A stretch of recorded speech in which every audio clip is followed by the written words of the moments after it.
Bentar kok.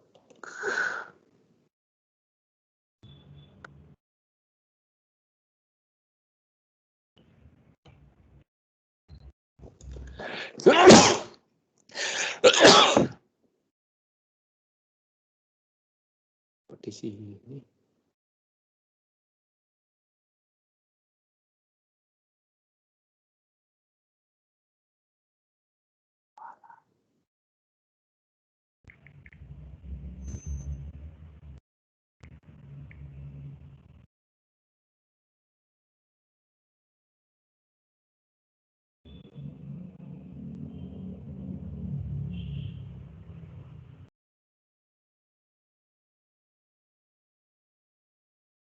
Oh, sudah direkam oleh Anita. Ini seharusnya tugasnya ketua kelas ini.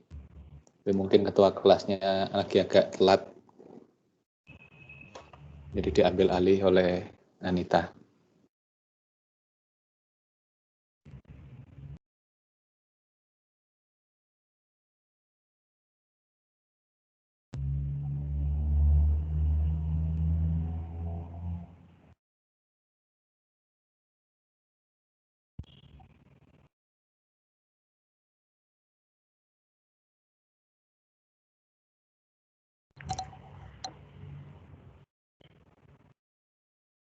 Kelompoknya Andi?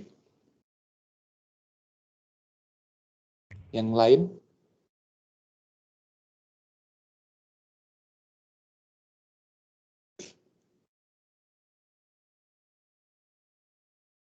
Iya, Pak. Sudah siap? Ya, selamat pagi. Sudah, Pak. Iya, selamat pagi semuanya. Hari ini perkuliahan audit pengauditan atau pemeriksaan akuntansi. Ya, hari ini akan presentasi ini ya, Andi dan kawan-kawan. Saya persilahkan Andi untuk memimpin perkuliahan hari ini. Tentu saja diawali dengan doa, terus memperkenalkan anggota kelompoknya dan ini menyampaikan materinya. Tapi sebelumnya, apakah tidak dibagi ini share screen untuk PowerPoint? Oh iya, Pak.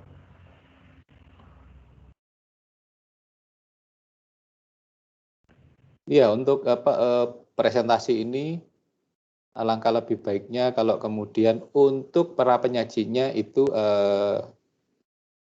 videonya ya yang dihidupkan. Oh, sama Kimi. Ya, silakan penyaji untuk menghidupkan videonya ya, untuk video presentasinya. Silakan Andi dan Kimi, selanjutnya juga saya persilahkan untuk memimpin perkuliahan ini. Oke, silakan.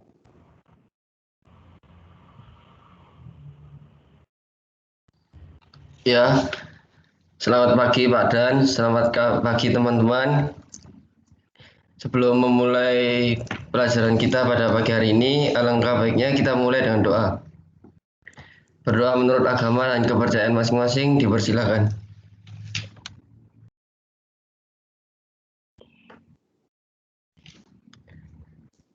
Berdoa selesai. Baik, perkenalkan kami dari kelompok 1 yang beranggotakan Andi Surya Kusuma dan saya sendiri Kimi, membahas tentang konsep auditing. Next.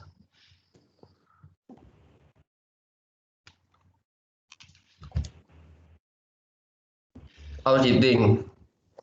Menurut Arens dan James, pengertian auditing adalah pengumpulan serta pengevaluasian bukti-bukti atas informasi untuk menentukan dan melaporkan tingkat kesesuaian informasi tersebut dengan kriteria yang telah ditetapkan. Auditing harus dilaksanakan oleh seseorang yang berkompeten dan independen. Selanjutnya,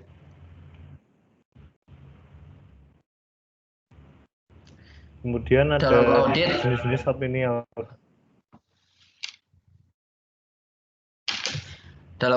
ada jenis-jenis opini audit, yaitu yang pertama opini wajar tanpa pengecualian, yang kedua opini wajar dengan pengecualian, yang ketiga opini wajar dengan pengecualian dengan paragraf penjelasan, yang keempat opini tidak wajar, dan yang kelima opini tidak menyatakan pendapat. Next. Tujuan auditing. Tujuan audit atas laporan keuangan oleh auditor independen menurut Institut Akuntan Publik Indonesia dalam standar profesional akuntan publik adalah untuk menyatakan pendapat tentang kewajaran dalam semua hal yang material, posisi keuangan, hasil usaha, perubahan ekuitas, dan arus kas sesuai dengan prinsip akuntansi yang berlaku umum di Indonesia. Next. Lalu manfaat auditing ada bagi 4 pihak, yaitu bagi manajemen informasi, bagi pemilik modal, bagi auditor, dan bagi masyarakat umum. Bagi manajemen informasi, jangan maju dulu ya. Bagi manajemen informasi, temuan audit dapat dimanfaatkan manajemen untuk membantu menyelesaikan masalah atau hambatan yang dihadapi setiap fungsi organisasional. Manajemen akan melakukan kegiatan perbaikan untuk meningkatkan efisiensi, efektivitas maupun produktivitas usaha secara lebih terarah. Bagi pemilik modal, hasil temuan audit dapat digunakan untuk mengetahui kualitas perusahaan tersebut sehingga pemilik modal dapat menentukan atau merubah strategi agar perusahaan yang dia pegang bisa berjalan ke arah yang lebih baik. Bagi auditor, seorang auditor dapat memperoleh pengetahuan dan pemahaman yang lebih mendalam tentang seluk-beluk operasi organisasi serta permasalahan yang sedang ia hadapi. Dan yang terakhir, bagi masyarakat umum, temuan audit dapat digunakan sebagai pertimbangan dalam pengambilan keputusan. Next. Standar auditing. Ada 3 jenis standar auditing. Yang pertama, standar umum, standar pekerja lapangan, dan standar pelaporan. Standar umum. Audit harus dilakukan oleh seseorang yang memiliki keahlian dan pelatihan yang cukup sebagai seorang auditor. Dalam semua hal yang berhubungan dengan perikatan, independensi dalam sikap mental harus dipertahankan oleh auditor. Dalam pelaksanaan audit dan penyusunan laporan, auditor wajib menggunakan kemahirannya dengan cara maksimal dan dilakukan dengan cermat dan seksama. Standar pekerja lapangan. Pekerjaan yang akan dilakukan harus dilakukan dengan sebaik-baiknya. Pemahaman yang memadai atas pengendalian intern harus diperoleh untuk merencanakan audit dan menentukan sifat dan saat dan lingkup pengujian yang dilakukan.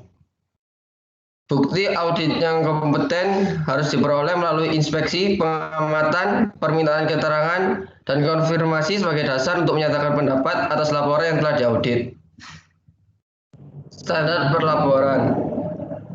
Laporan audit harus menyatakan apakah laporan keuangan telah disusun dengan prinsip akuntansi yang berlaku umum di Indonesia. Yang kedua, laporan audit harus menunjukkan atau menyatakan jika ada ketidakkonsistenan di dalam penerapan prinsip akuntansi dalam menyusun laporan keuangan dalam periode berjalan dibandingkan dengan penerapan prinsip akuntansi tersebut dalam periode sebelumnya. Yang ketiga, mengungkapkan informasi dalam laporan keuangan harus dipandang memadai, kecuali dinyatakan dalam laporan auditor. Next.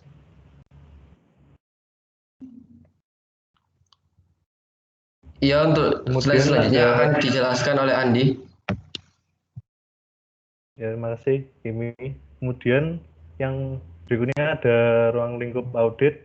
Yang pertama, menelusuri reliabilitas dan integritas informasi keuangan dan operasi serta perangkat yang digunakan untuk mengidentifikasi, mengukur, mengklasifikasi, serta melaporkan informasi semacam itu.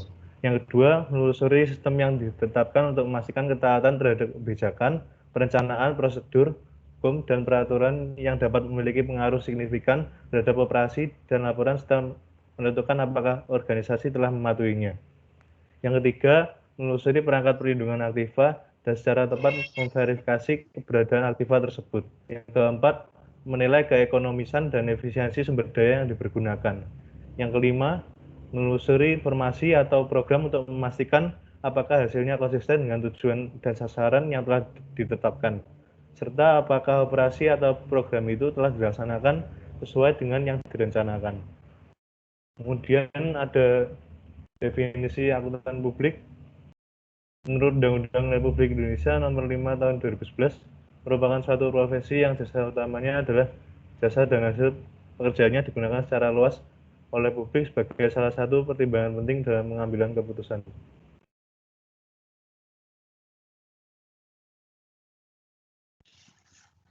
Jenis dan jasa akuntan publik. Tiga jenis jasa akuntan publik. Yang pertama jasa akuntansi atau pembukuan, yang kedua jasa perpajakan, dan yang ketiga jasa konsultasi manajemen. Next.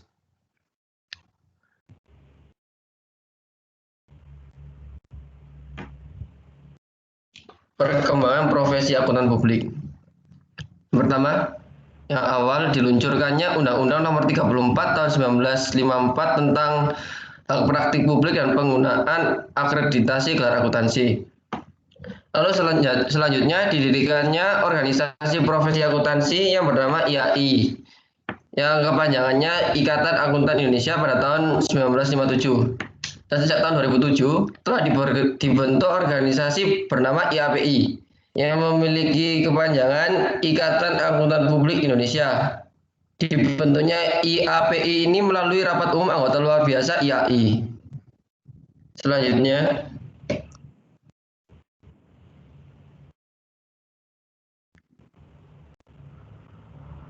ya, untuk slide selanjutnya akan dijelaskan oleh rekan saya Andi. Dipersilakan. Ya, kemudian ada definisi laporan audit. Laporan audit adalah laporan yang berisi opini audit yang dikeluarkan oleh auditor independensi setelah melakukan pemeriksaan atas laporan keuangan entitas dan laporan terkait. Kemudian fungsi laporan audit bagi investor untuk menilai kinerja keuangan dan juga menilai posisi keuangan perusahaan tersebut. Kemudian bagi badan pemerintah adalah memeriksa kelengkapan dan serta ketepatan laporan pajak. Kemudian bagi pemegang saham dan dewan direksi adalah menilai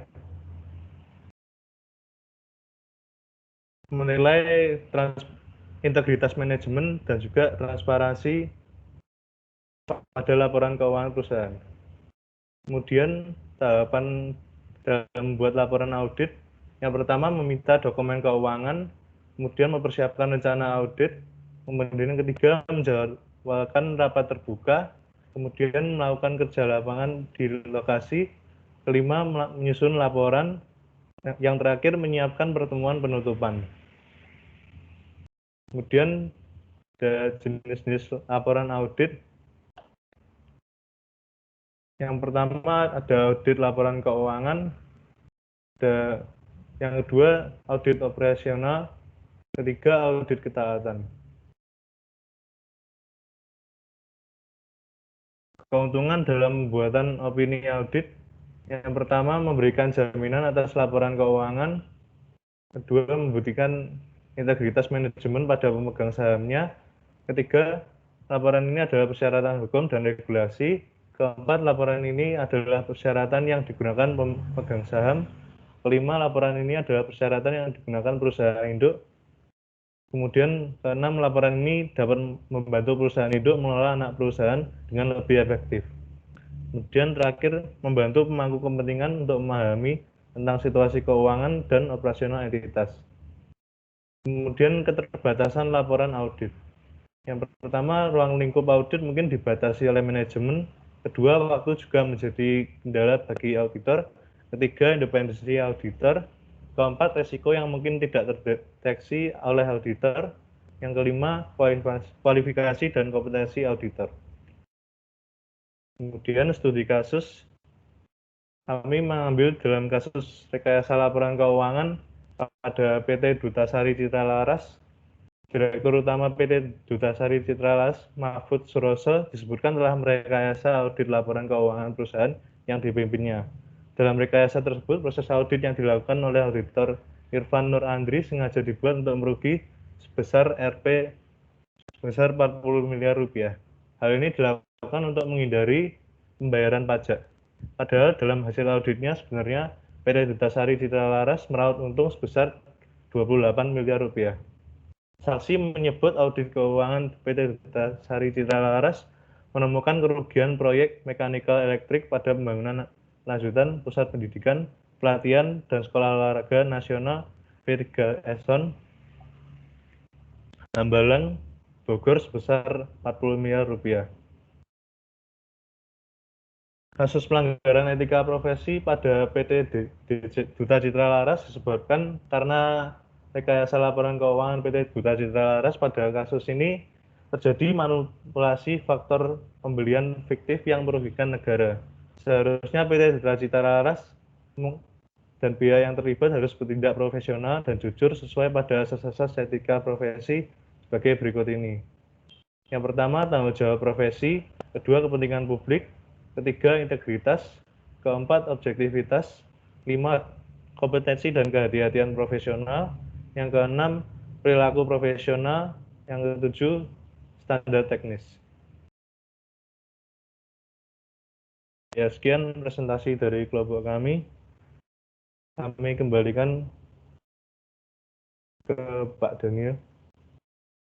Oh,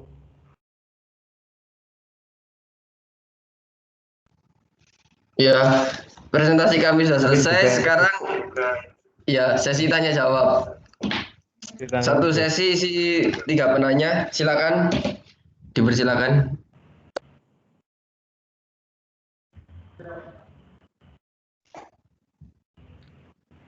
Ya, saya pilih dulu ya 3 orang pertama. Yang pertama Samuel, yang kedua Selina, sama yang ketiga Kak Eza.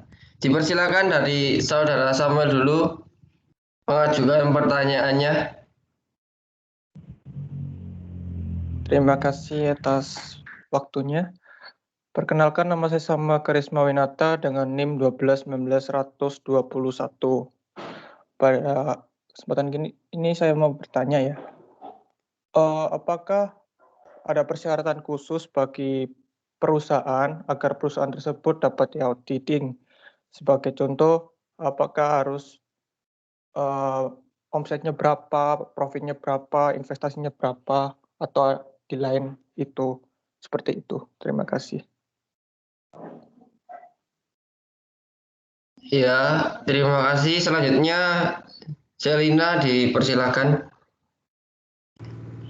Baik, terima kasih atas waktunya. Perkenalkan, nama saya Selina, NIM 12 19 136. Saya ingin bertanya, jika ada penyimpangan laporan audit, apa saja faktor-faktor yang menyebabkan terjadinya penyimpangan tersebut? Terima kasih. Ya, terima kasih Selina. Yang tadi Kaiza, dipersilakan Kaiza. Teman-teman dan tim ngaji, terima kasih waktunya. Saya dengan Eza, NIM saya 12 19 111. Yang ingin saya tanyakan adalah adakah perbedaan spesifikasi antara jasa akuntansi pembukuan, perpajakan, dan akuntansi manajemen? Terima kasih. Maaf Kak, suaranya di saya kurang terdengar jelas Kak. Boleh diketik aja di chat Kak. Makasih. Untuk jawabannya tadi kami minta waktu sebentar untuk menjawab pertanyaan-pertanyaan tersebut. Mohon ditunggu ya.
Ya, terima kasih sudah menunggu. Saya akan menjawab pertanyaannya dari Samuel dulu ya.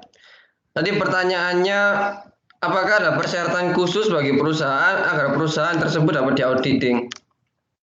Menurut sumber yang kami cari, tidak ada ketentuan khusus. Yang penting perusahaan itu harus memenuhi standar-standar auditing, seperti perusahaan harus punya struktur organisasi, job desk, beserta fotokopi SK pengangkatan direksi untuk masa jabatan, salinan surat keterangan domisili perusahaan, salinan surat keterangan terdaftar NPWP dan PKP serta kartu NPWP, salinan surat izin usaha perusahaan, salinan tanda daftar perusahaan, salinan perjanjian kontrak pekerjaan konstruksi dan distribusi serta sewa tahun, kontrak atau surat-surat perjanjian penting lainnya seperti perkiraan, lalu SOP dan pedoman akuntansi. Itu saja yang kami berhasil temukan, Saudara Samuel. Apa Anda puas? Terima kasih, Saudara Kimi. Ya, terima kasih atas responnya. Lalu selanjutnya saya akan Saya akan menjawab pertanyaan dari Selina. Aspek-aspek apa saja yang bisa membuat auditing itu jadi melenceng? Yang pertama, ruang lingkup audit dibatasi ketika auditor tidak dapat mengumpulkan bukti audit yang memadai untuk menyimpulkan apakah laporan keuangan telah disajikan sesuai dengan GAAP atau PSAK. Maka terdapat suatu pembatasan atas ruang lingkup audit. Terdapat dua penyebab utama atas pembatasan dua lingkup audit ini. Yang pertama, pembatasan oleh klien dan pembatasan yang disebabkan oleh kondisi-kondisi di luar kendali klien atau auditor. Lalu aspek yang kedua, penyajian laporan keuangan tidak sesuai dengan prinsip-prinsip akuntansi yang berlaku umum, yaitu penyimpangan dari GAAP atau PSAK. Contohnya, jika seorang klien bersikeras untuk menggunakan harga penggantian atau replacement cost bagi aktiva tetapnya atau menilai persediaannya berdasarkan harga jual daripada harga historis, maka perlu diberikan pendapat di luar pendapat wajah tanpa syarat. Lalu aspek yang ketiga adalah auditor tidak independen. Umumnya ditentukan berdasarkan aturan 101 dari aturan kode etik profesional. Sekian jawaban dari Selina. Apakah Anda sudah puas? Iya, Kim, terima kasih. Iya, sama-sama. Lalu untuk pertanyaan Kak Eza akan dijawab oleh Andi. Dipersilakan. Ya, terima kasih. Saya akan membantu menjawab pertanyaan dari Kak Eza. Jasa perbedaan signifikan apa antara jasa akuntansi pembukuan, perpajakan, dan akuntansi manajemen? Untuk akuntansi pembukuan itu lebih pada jasa untuk mencatat transaksi-transaksi guna menyusun laporan keuangan. Kemudian pada akuntansi perpajakan itu merupakan jasa yang digunakan untuk menetapkan besaran pajak pada perusahaan tertentu. Kemudian yang berikutnya pada akuntansi manajemen lebih pada jasa untuk membantu kepentingan pada internal perusahaan seperti manajer dalam menentukan kebijakan yang akan diambil berdasarkan laporan keuangan yang ada. Sekian dan terima kasih. Apakah membantu Kak Eza? Ya, Andi, terima kasih. Kalau ini suara saya jelas nggak ya? Atau kurang jelas? Kurang jelas Kak Eza. Oh, oke. Sorry.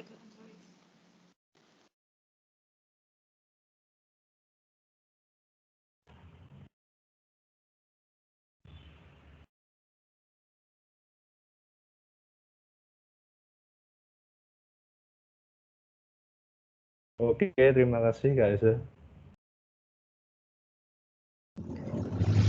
Ya, sesi 1 sudah selesai. Lalu sesi 2 kami juga buat 3 pertanyaan. Yang pertama kami pilih Agnes. Michael dan Yohan. Dipersilakan memegang pertanyaannya. Silakan Agnes. Baik, terima kasih untuk kesempatannya, Kimi. Saya Agnes Monica dengan NIM 121910001.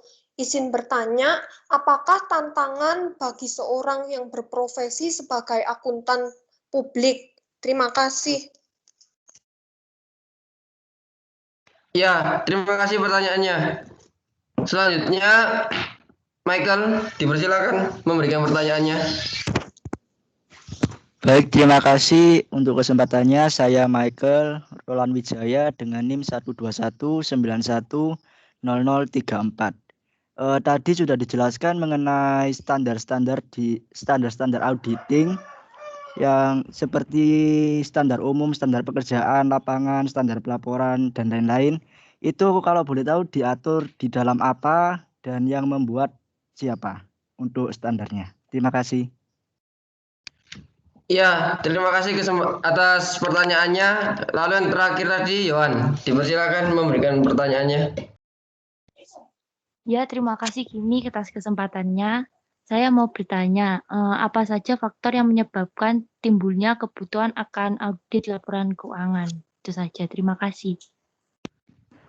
Ya, terima kasih atas pertanyaannya, Yohan. Kami minta waktu sebentar ya untuk menjawab pertanyaan di sesi 2 ini. Mohon ditunggu ya.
Ya, terima kasih sudah menunggu. Saya akan mencoba menjawab pertanyaan dari saudara Agnes. Jadi tantangan bagi akuntan publik yang pertama, untuk menjadi akuntan publik itu kita harus punya sertifikasi, itu yang pertama. Dan untuk mendapatkan sertifikasi itu termasuk tidak mudah ya. Jadi itu termasuk tantangan. Lalu yang kedua, kita itu harus juga bisa memenuhi apa permintaan klien kita. Jadi kita ini harus orangnya fleksibel. Lalu yang ketiga, harus bisa mengikuti perkembangan zaman. Apabila nanti beberapa tahun ke depan ada beberapa peraturan yang diubah, kita harus bisa mengikutinya. Dan kita harus tidak boleh lelah-lelahnya untuk belajar. Karena seiring dengan perkembangan zaman, maka mungkin suatu profesi juga akan berubah ketentuan dan syaratnya. Berikut. Itu tadi yang coba kami jawab saudari Agnes. Apakah Anda puas? Ya, sudah cukup. Terima kasih. Ya, terima kasih Agnes. Untuk pertanyaan 2 selanjutnya akan dijawab oleh Andi ya. Dipersilakan Andi. Ya, saya akan mencoba membantu menjawab pertanyaan dari Michael Roland. Untuk standar auditing adalah 10 standar yang ditetapkan dan disahkan oleh Institut Akuntan Publik Indonesia, yang terdiri dari standar umum, standar pekerjaan lapangan, dan standar pelaporan beserta interpretasinya. Standar auditing terdiri atas 10 standar dan dirinci dalam bentuk standar perikatan audit atau SPA. Jadi yang digunakan untuk standar auditing yang utama adalah standar perikatan audit yang ditetapkan oleh Ikatan Akuntan Publik Indonesia. Demikian Michael Roland, apakah sudah cukup? Baik, terima kasih Andi. Ya, terima kasih Michael. Kemudian saya akan menjawab pertanyaan dari Yohan. Faktor yang menyebabkan timbulnya kebutuhan akan audit laporan keuangan adalah 4 faktor. Ada 4 faktor yang menyebabkan timbulnya kebutuhan akan audit laporan keuangan, yaitu yang pertama, informasi dibuat oleh pihak lain. Yang kedua, bias dan motivasi pembuat informasi. Yang ketiga, volume data. Dan keempat adalah tingkat kerumitan data. Demikian, Yohan, apakah sudah cukup membantu? Ya, terima kasih, Di. Ya, sama-sama.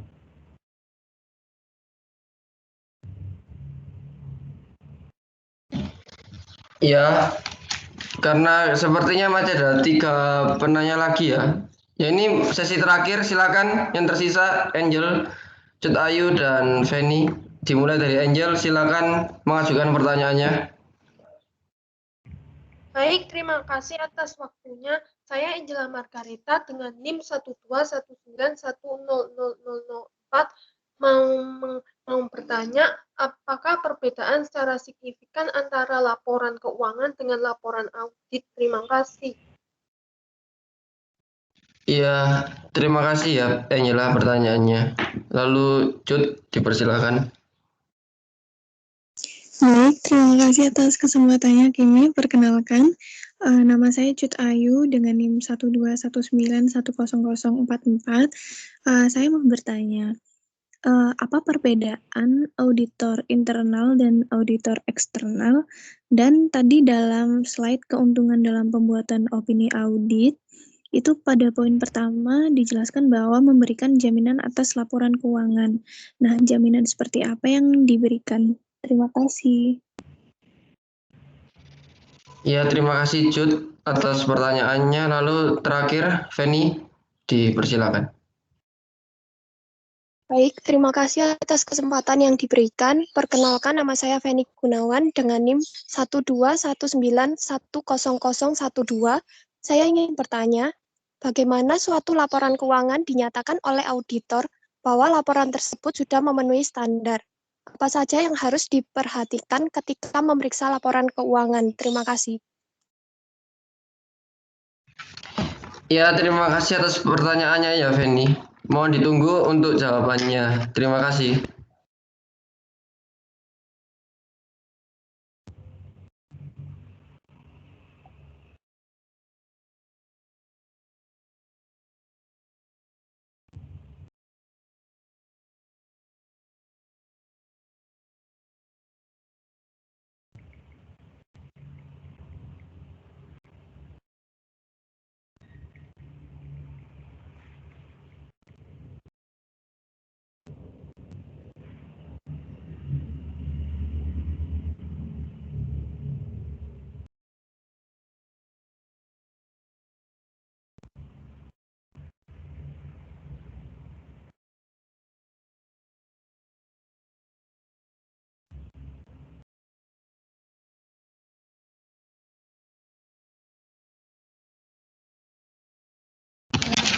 Maaf Feni, pertanyaannya bisa diulang lagi. Oh iya, baik.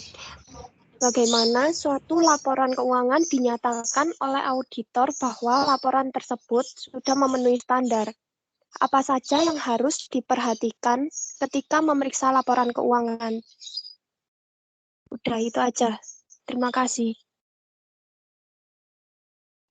Ya, terima kasih Feni, maaf ya.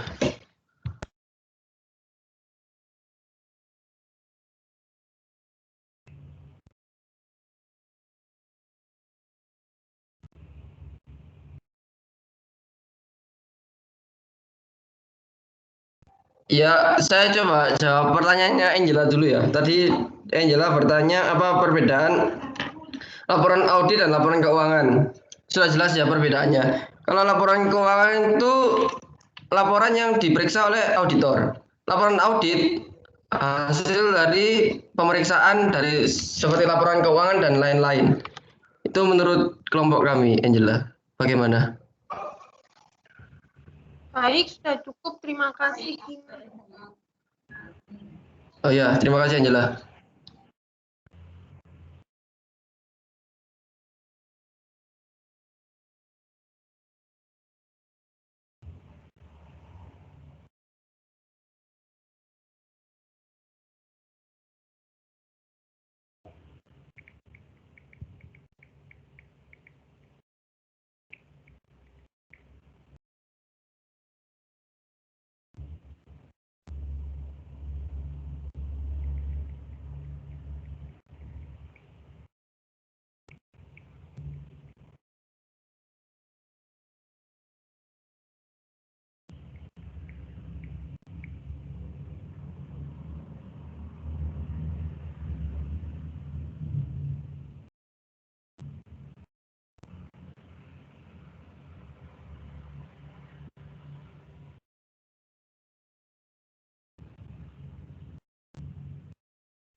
Feni, saya coba jawab pertanyaannya Feni ya.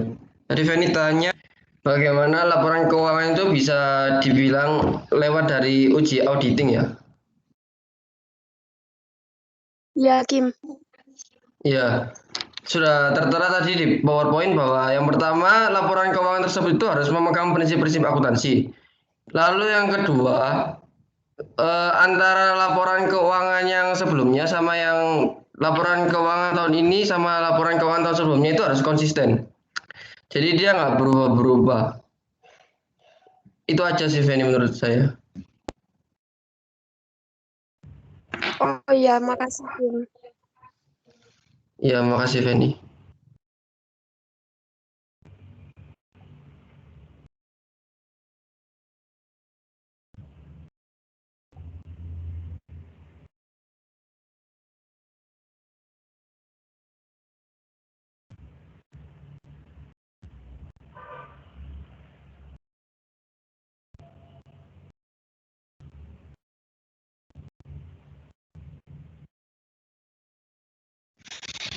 Mohon maaf Cut, tadi pertanyaannya itu perbedaan auditor internal dan eksternal. Terus apa ya selanjutnya tadi?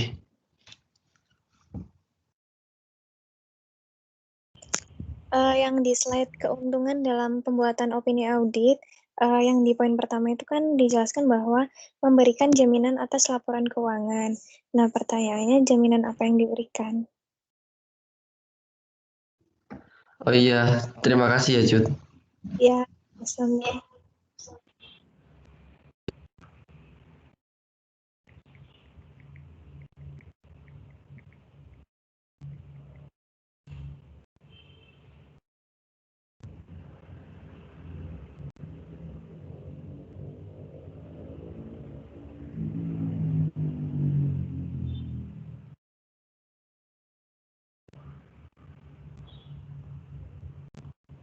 Ya, saya akan mencoba menjawab dari pertanyaannya Cutayu.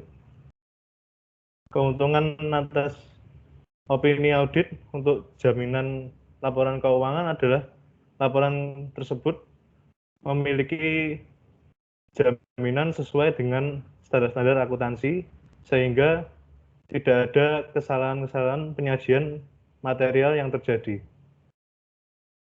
Mungkin cukup sekian, apakah membantu untuk Ayu? Iya, membantu Andi, sama yang satunya belum dijawab. Yang perbedaan audit internal dan eksternal ya? Iya, Andi. Oh iya.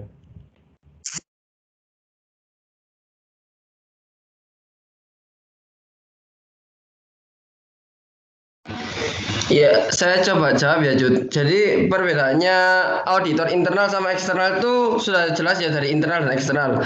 Kalau internal itu auditornya berasal dari dalam perusahaan. Jadi dalam perusahaan itu, kalau eksternal itu di luar organisasi atau perusahaan tersebut, Jud. Itu perbedaan mendasarnya. Kalau Betul? Iya, silakan, Jud. Maaf, untuk perbedaan, maksudnya tugasnya dan nanti outputnya yang mereka keluarkan itu apa ya? Oh, menurut saya sama, Jud. Karena mereka itu kan cuma beda di ruang lingkupnya ya. Kalau internal maksudnya hanya memeriksa punyanya perusahaan yang ia tempati. Kalau eksternal itu sesuai request. Misalnya perusahaan minta auditing dari jasa auditor, hasilnya tetap sama, Jud. Cuma bedanya satu dari dalam, satu dari luar. Kalau begitu berarti nggak diharuskan ya setiap perusahaan untuk minta auditor eksternal untuk mengaudit laporan keuangannya.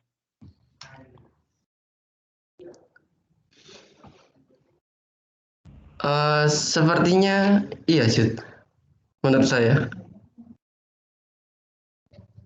Oh iya, baik. Terima kasih, Kim. Iya, sama-sama. Iya, sekian presentasi serta sesi tanya jawab dari presentasi kami.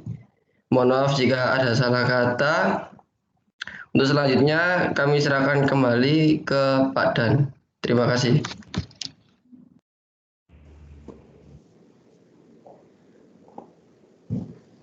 Cek, ya terima kasih untuk penyaji.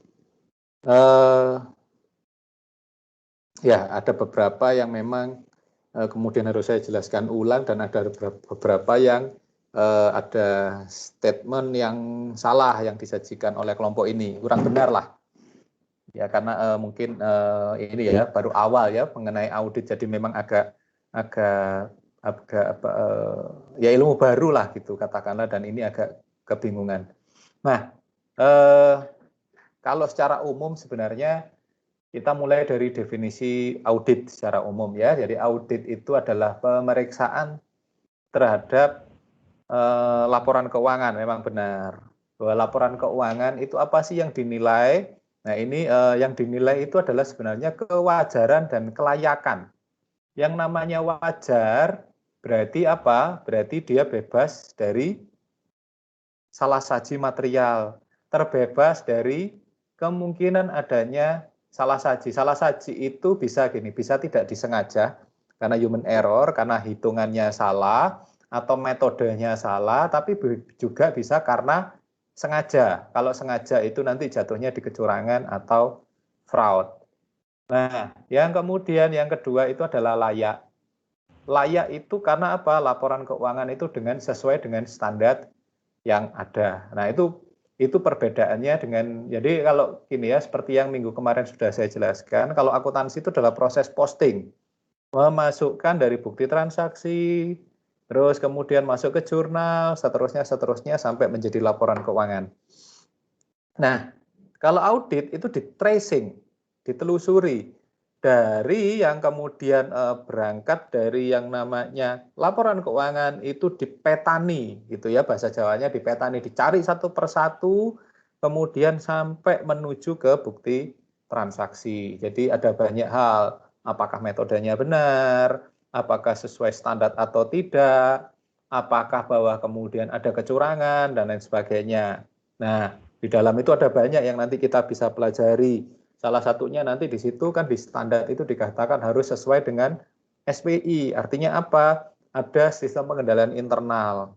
Nah, sistem pengendalian internal itu apa? Nah, itu segala sesuatu yang ditetapkan oleh perusahaan bahwa harusnya aturan perusahaan itu dalam hal keuangan ini kayak begini loh. Katakanlah, dan itu ada ininya, ada panduan umumnya ya. Katakanlah bagi tugas, segregation of job. Harus ada pemisahan antara fungsi yang menerima uang, mencatat uang, dan melaporkan. Itu harus pisah orangnya.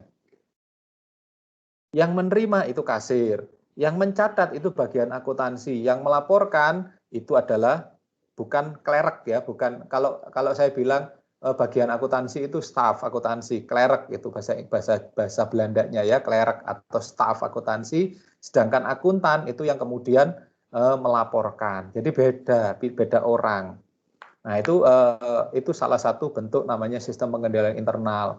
Terus kemudian ada cara-caranya yang namanya SOP. SOP itu adalah bagian dari sistem pengendalian internal. Uang itu pertama kali dibeginikan, terus kemudian dicatat dan sebagainya. Ada tahapan-tahapan urutannya. Nah, itu diperiksa semuanya. Bukan hanya ada di perusahaan, tapi diperiksa apakah sudah taat dilakukan.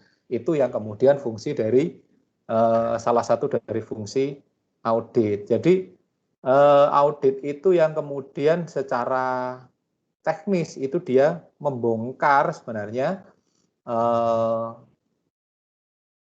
praktik pelaporan keuangan. Jadi beda ya, kalau pelaporan keuangan itu adalah proses laporan keuangan. Jadi praktik proses pelaporan keuangannya ini apakah sudah benar, sudah taat, sudah sesuai dengan apa yang ada di peraturan dan perundangan, baik itu yang ada di dalam perusahaan maupun ada di luar. Yang ada di luar itu apa?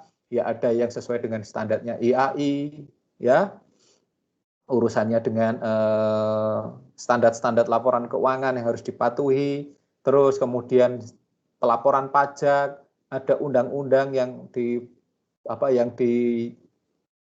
dibuat oleh pemerintah. Nah, itu salah satu contohnya. Kalau boleh lompat gitu ya, studi kasus yang dibuat oleh Andi ini kan sebenarnya lengkap menceritakan gambaran tentang audit, bagaimana laporan keuangan di dalam itu dibuat, itu sudah dimanipulasi, sudah direkayasa oleh pembuatnya, oleh akuntan internalnya, bukan auditor internal, tapi akuntannya ya, akuntan yang ada di dalam perusahaan. Terus kemudian auditornya ternyata bermain juga.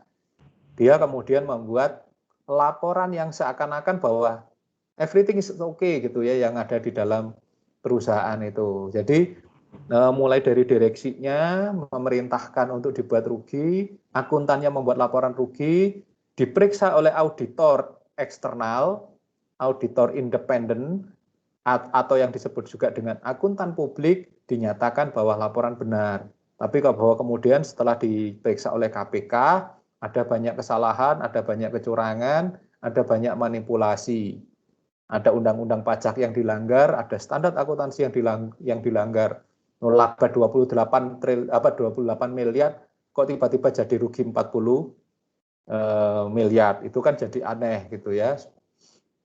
Nah, itu yang kemudian terpaksa harus ditangkap KPK ya terkait dengan hambalang dan sebagainya itu. Nah, termasuk itu kaitannya hambalang itu menteri saat itu dan kemudian presiden pada saat itu ya. Zamannya SBY saat itu, yang kemudian sampai sekarang itu pembangunannya nggak jadi pusat olahraganya itu jadi candi Hambalang. Nah, di Bogor sana. Nah, itu sebenarnya pekerjaan audit kayak begitu. Terus kemudian perbedaan mendasar. Nah, ini yang saya sampaikan dari pertanyaan. Nah, itu LK sesuai standar. Ini pertanyaan juga menjawab pertanyaannya Feni bahwa laporan keuangan sesuai standar itu apa? Laporan keuangan yang wajar dan layak. Laporan yang bebas dari salah satu material, dia taat terhadap aturan akuntansi, dan dia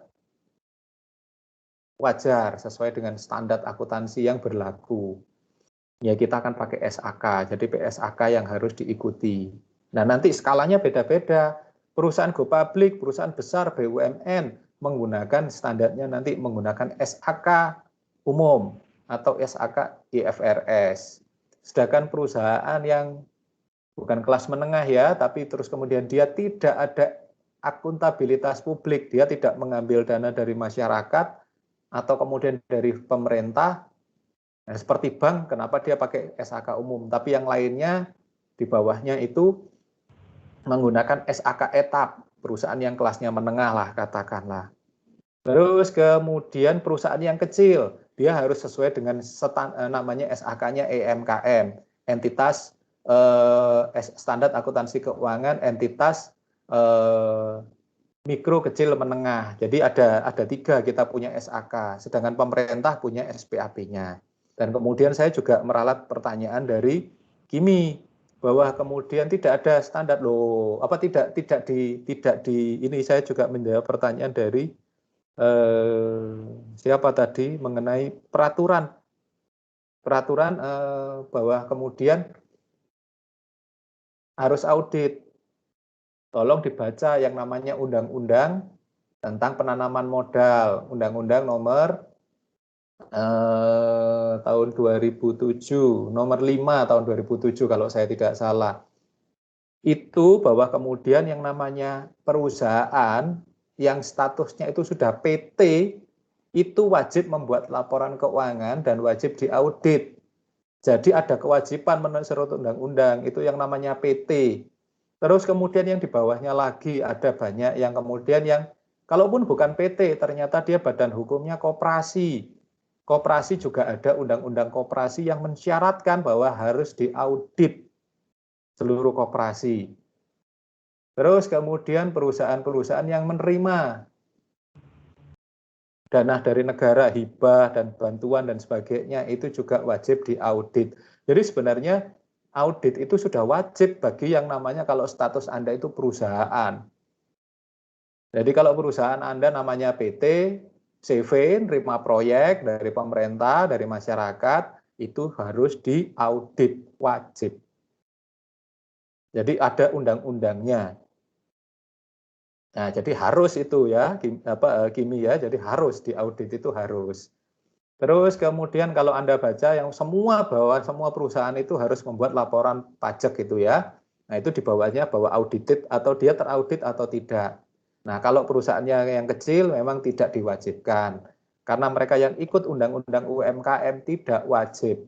Tapi kalau dia menerima dana, hibah, bantuan dari pemerintah, seperti sekarang kan ada UMKM yang menerima dana BLT, bantuan dari pemerintah, maka dia wajib diaudit. Jadi pekerjaan auditor itu sebenarnya jadi banyak. Jadi intinya sekarang itu semuanya wajib audit, kecuali Anda perusahaan perorangan, itu pun tidak menerima dana dari masyarakat, ya tidak ambil utang dari masyarakat, tidak terima saham dari masyarakat, Anda tidak terima hibah dan sebagainya. Jadi katakanlah toko, Anda punya usaha yang ude gitu ya, terus kemudian Anda tidak terima bantuan dari mana-mana, Anda tidak mengakses dana dari masyarakat, ya Anda tidak perlu diaudit. Tapi membuat laporan keuangannya, membuat laporan pajaknya wajib. Nah, untuk memberikan keyakinan bahwa laporan keuangan ini benar, ini yang saya jawab pertanyaan dari Jud, laporan keuangan itu benar, ya harus diaudit. Loh, Pak, menjawab pertanyaannya Jud, ini kan sebenarnya kan kita sudah ada auditor internal, bedanya kemudian dengan auditor eksternal apa? Nah, saya mendukung pertanyaannya, jawabannya Kimi tadi, bahwa memang auditor internal itu pihak perusahaan sendiri di dalam. Tugasnya apa? Tugasnya beda banget, Kimi. Jadi saya luruskan juga, jadi tugasnya beda banget. Enaknya omong kalau status itu ya, saya sebagai praktisi, itu adalah auditor internal. Kebetulan saya bekerja sebagai auditor internal paruh waktu di 3 lembaga. 1 sebagai auditor internal di koperasi, yang walaupun sepertinya itu paruh waktu tapi tidak paruh waktu, karena pekerjaannya hampir tiap hari. Terus kemudian di yayasan, di sebuah yayasan yang pekerjaannya itu memang bulanan, laporan wajib saya buat 3 bulanan. Terus kemudian satu lagi ada sebuah lembaga startup yang urusannya itu ngecek laporan keuangan. Ya ini juga 3 bulanan. Ya bulanan sih sebenarnya ngecek laporan keuangannya sudah benar atau tidak. Jadi saya lebih memberikan keyakinan bahwa laporan keuangan sudah benar, ditaati sesuai dengan SPI, sesuai dengan SOP-nya. Itu kan dari dalam. Tapi kan saya dari bagian dari perusahaan itu, auditor internal itu. Kalau di dalam perusahaan besar itu disebut dengan komisaris independen. Apapun juga dia bagian dari perusahaan. Nah, untuk supaya laporan keuangan ini diberikan keyakinan, itu harus pihak independen. Ada pihak yang di luar, yang dia bekerja secara independen. Itu yang namanya auditor eksternal atau auditor independen atau yang disebut dengan akuntan publik. Nah itu siapa? Contohnya itu kemarin Pak Sandy. Nah kebetulan dalam beberapa hal, karena Pak Sandy resign dari sini, saya banyak pekerjaan yang udahlah daripada saya cari orang, dan kebetulan orang yang lain di luar itu ya kadang-kadang kerjaannya itu tidak bisa saya awasi gitu ya, katakanlah dengan benar, dengan baik gitu ya, saya menggunakan jasanya Pak Sandy.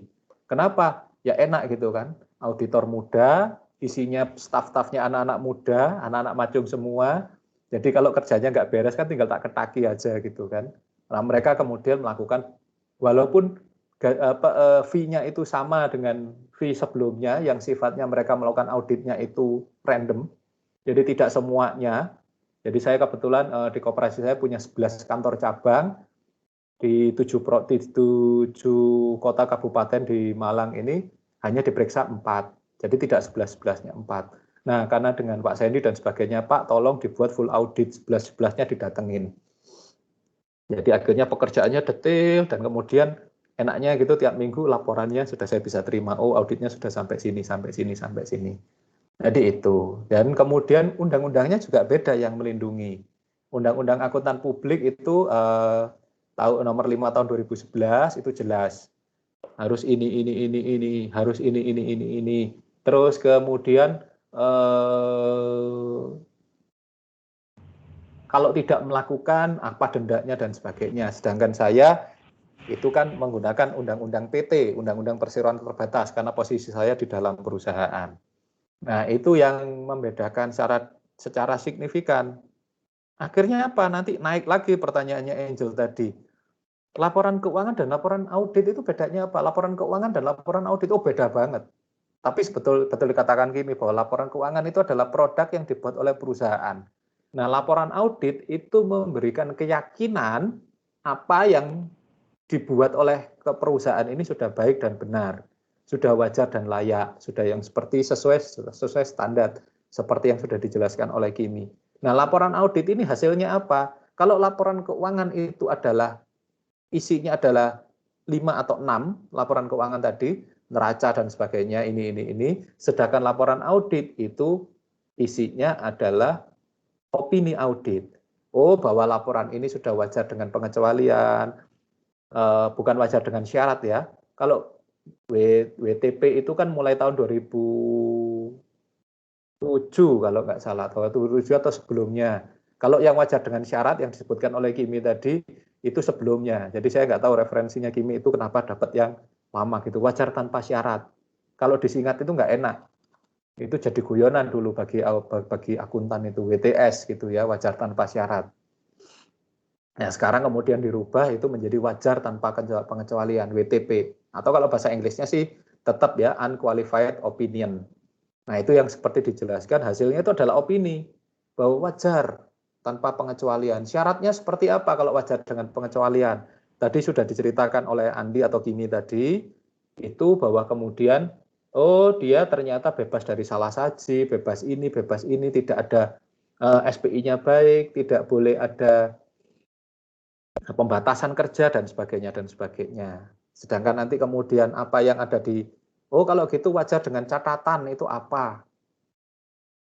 Nah wajar dengan catatan itu ada klausul-klausul tertentu yang kemudian tidak sesuai dengan standar. Terus kemudian kalau dia wajar, berarti apa yang ada yang kurang dan sebagainya. Nanti kita pelajari lebih lanjut di mata kuliah pengauditan ini. Ada ada syarat-syarat untuk kemudian mendapatkan WTP. Jadi WTP atau unqualified opinion itu adalah penilaian yang tertinggi. Itu yang dicari oleh seluruh perusahaan menjadi mendapatkan WTP, mendapatkan unqualified. Nah, itu ya, sedangkan yang di bawahnya itu kemudian katakanlah wajar dengan syarat, tidak wajar, terus kemudian tidak wajar, apalagi tidak memberikan opini, itu seperti apa, nanti akan ada banyak syarat-syarat yang akan kita pelajari. Tapi intinya, semakin dia itu banyak keterbatasan, banyak syarat-syarat yang tidak dipenuhi dan sebagainya, itu akan menurunkan kualitas audit, menurunkan opini auditnya. Itu yang bisa saya juga jelaskan kepada Angela. Kalau pertanyaannya Yohan tadi, mengapa ada audit? Sudah jelas, undang-undang kita mensyaratkan adanya audit. Selain itu, orang luar, entah itu pemerintah, entah itu investor, pasti kemudian merasa bahwa kemudian walaupun ada laporan keuangan, walaupun ada, nah bedanya kalau laporan auditor internal itu bukan laporan keuangan yang dibuat oleh akuntan ya, akuntan di dalam. Auditor internal itu memberikan yang namanya dia rekomendasi, harusnya diperbaiki ini. Sedangkan auditor eksternal itu menghasilkan yang namanya laporan audit. Jadi beda. Kalau Anda bilang akuntan, itu staf akuntansi atau bagian keuangan yang ada di dalam atau manajer akuntan gitu ya, yang ada di dalam perusahaan itu membuat laporan keuangan. Yang namanya auditor internal itu adalah pihak dari dalam perusahaan yang tugasnya meyakinkan bahwa laporan keuangan ini sudah benar, sesuai standar, sesuai dengan apa yang ingin dicapai oleh perusahaan. Ada 2 di audit internal ya, jangan khawatir. Semester depan ikut dengan saya juga auditor internal. Nah, ini bidang saya sebenarnya. Kalau OOT-nya gitu, saya ini berpindah. Karena latar belakang saya juga auditor eksternal dulu sebelum jadi dosen. Terus kemudian saat jadi dosen, mencoba, masih ikut jadi ini ya, auditor eksternal, tapi sifatnya saya freelance. Tapi kemudian dengan undang-undang itu bahwa syarat-syarat standarnya itu beda, jauh dari apa yang ya saya harus belajar lagi. Saya lebih banyak belajar, kemudian saya lebih mendalami sebagai profesi, secara profesional saya jadi auditor internal saja. Nah, sedangkan audit eksternal berkembang jauh lebih pesat, apalagi dengan adanya IAPI. Itu kemudian jauh lebih pesat lagi. Contohnya salah satu itu persyaratan untuk sertifikasi gelarnya ya. Nanti saya ceritakan setelah ini. Nah, itu yang kemudian yang disyaratkan. Mengapa ada audit? Itu disyaratkan oleh undang-undang, disyaratkan oleh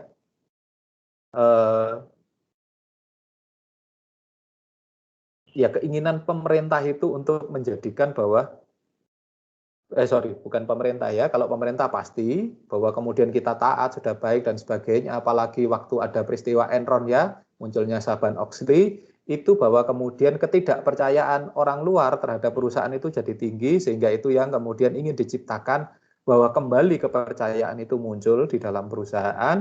Nah, perusahaan harus menyajikan laporan keuangan yang bukan hanya disusun oleh akuntan, yang sudah diaudit oleh auditor internal, dan kemudian diberi keyakinan lagi oleh auditor eksternal. Nah, itu ada 3 pekerjaan yang kemudian secara garis besar yang bisa Anda kerjakan sebagai di dalam profesi Anda sebagai nanti bergelut di akuntansi. Jadi enaknya omong, kalau akuntan ini Anda cukup jadi ya Anda sekolah jadi sarjana ekonomi jurusan akuntansi. Sedangkan untuk ngambil lebih jauh lagi, Anda ingin jadi auditor internal, ada sertifikasi yang harus Anda ambil. Nah, kemudian untuk jadi auditor eksternal ada lagi.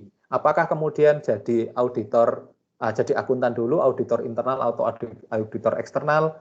Tidak perlu berurut kayak begitu. Jadi bisa saja setelah selesai dari akuntansi, sarjana ekonomi atau sarjana akuntansi, Anda ambil magang, terus kemudian Anda ambil sertifikasi yang namanya CPA, Certified Public Accountant. Itu yang punyanya Pak Sandy. Atau kemudian ambilnya jadi CA, Chartered Accountant, yang sifatnya lebih internal untuk penyusunan maupun auditing internal. Nah, apakah CA dulu baru CPA? Boleh. Pak Sandy itu CA, CPA. Terus kemudian kalau saya sebenarnya belajar, kalau saya karena produk dari lama, jadi saya sebelum CPA itu harus ambil namanya akuntan. Jadi makanya gelar saya ada akuntan, AK, yang dikeluarkan oleh Kementerian Departemen Keuangan ya, dulu sekarang Kementerian Keuangan. Kalau CPA kan dikeluarkan oleh IAPI. Nah, kemudian saya AK, CA. Terus kemudian seharusnya kalau saya lanjut bisa CPA, tapi ya pekerjaan eksternal itu ada banyak syarat-syarat standarnya sesuai dengan undang-undang, makanya saya tidak ambil, saya lebih ambil CA-nya. Jadi enaknya omong kalau tidak ada yang di belakang-belakangnya itu guyonannya Pak Sandy itu, nah itu bedanya kalau di belakang, kalau cuma SE, AK, mau MM, MSA, mau MSI dan sebagainya, itu kan komentator, dia bukan pembalap. Nah, kalau yang ada sertifikasinya itu entah AK, CA, CPA, CIA, itu bukan hanya komentator tapi juga pembalap. Itu kalau bahasanya Pak Sandy. Kalau saya bilang sih, ya itu hanya kemudian kalau gelar-gelar gelar-gelar akademik itu hanya untuk sebagai pendidik, sedangkan gelar-gelar profesi itu untuk profesional. Jadi jalurnya beda. Jadi seperti Bu Dian, Pak Rey memang ambil jalur akademik semua. Urusannya akan sekolah gitu ya. Kalau saya dengan Pak Sandy memang kemudian selain sekolah, kita ambil sertifikasi, ikut pendidikannya, ikut ujian-ujiannya. Jadi dokter itu bukan dokter umum, tapi kemudian jadi dokter spesialis. Nah, kebetulan Pak Sandy spesialisnya adalah spesialis akuntan publik, kalau saya spesialisnya akuntan atau auditor internal. Nah, itu yang membedakan secara umum. Jadi kalau setelah ini nanti, ya kalau ingin jadi dosen, ambil S2, ambil MSA gitu ya. Pak, tapi saya nggak pingin Pak sekolah lagi, saya pinginnya ambil profesi, saya pingin pekerjaan saya sebagai profesional, akuntan profesional. Ya boleh, nanti setelah ini entah magang, Anda bisa magang atau Anda bekerja atau magang di perusahaan Anda bisa jadi internal, jadi auditor internal, ambil CA atau ambil certified ini ya. Kalau CA itu kan Chartered Accountant, atau Anda ambil CIA, Certified Internal Audit, gitu ya, atau yang lain. Terus kemudian kalau Anda magangnya di akuntan publik, nanti bergelut di pekerjaan akuntan publik, hal apa-apa saja nanti Anda pelajari di mata kuliah ini selanjutnya, Anda bisa kemudian ambil CPA. Jadi cukup SE belakangnya tapi CA, belakangnya bisa CA, belakangnya bisa CPA, bisa yang lain. Itu pembedaannya ya, ada dua. Jadi kalau di akuntansi itu ada dua. Anda ingin jalur dosen, Anda jalur kemudian yang ya bukan jalur dua sih, jalur tiga jalur. Ya kemudian ya saya cukup Pak jadi pegawai yang baik dan benar. Ya maka Anda cukup tidak perlu sertifikasi, Anda cukup dengan SE aja, atau nanti gelarnya itu jadi SAK, sarjana akuntansi, maka pekerjaan Anda cukuplah menjadi memang klerk pegawai yang ada di dalam, yang membuat laporan, ikut terlibat dalam pembuatan laporan keuangan, tidak kemudian menjadi kebijakan-kebijakan akuntan. Terus kalau kemudian Anda ambilnya yang profesi yang lebih, yang bukan profesi ya, lebih banyak kemudian jadi dosen, memang S2, S3 yang belakangnya bukan C, tapi MMM itu ya. Nah kemudian kalau Anda memang kemudian pikir ambilnya profesi, belakangnya memang yang banyaknya CCA, CPA, CIA, CFE, dan sebagainya, itu yang profesi. Nah, itu yang menjadi bedanya. Kalau Anda menjadi akuntan saja di dalam perusahaan, atau kalau kita sebutnya akuntan, auditor internal, auditor eksternal gitu ya. Kalau jadi akuntan saja ya sebenarnya nggak kemana-mana sih. cukup di dalam perusahaan saja. Kalau memang kepingin keluar profesi, maka Anda bergabung dengan IAI, Anda bergabung dengan IAPI untuk kemudian punya gelar-gelar profesi itu. Tapi ada banyak syaratnya dari kita, pekerjaannya memang ada banyak, ada perluasan pekerjaan. Nah itu nanti ada banyak yang kita bisa pelajari setelah ini. Semester depan nanti khusus kita belajar tentang auditor internal barengan dengan audit 2. Tapi sebenarnya dasarnya sama.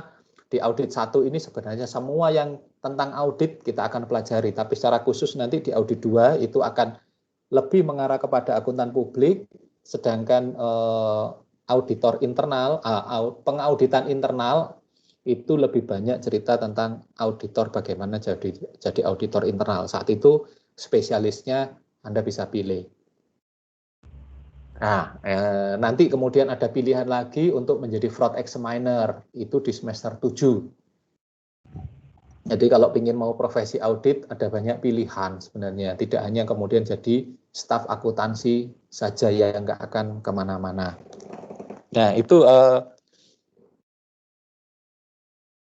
jadi enak. Jadi apa ya, yang kalau saya kembali ke sini, jadi sebenarnya pertanyaan ini semakin ke bawah, itu saya tinggal menjawabnya dari bawah sampai ke atas, jadi dari Feni, dari Kecut dan sebagainya. Jadi yang lebih khusus ke umum. Jadi yang semakin ke atas itu pertanyaannya yang lebih umum-umum sebenarnya yang dari teman-teman ini.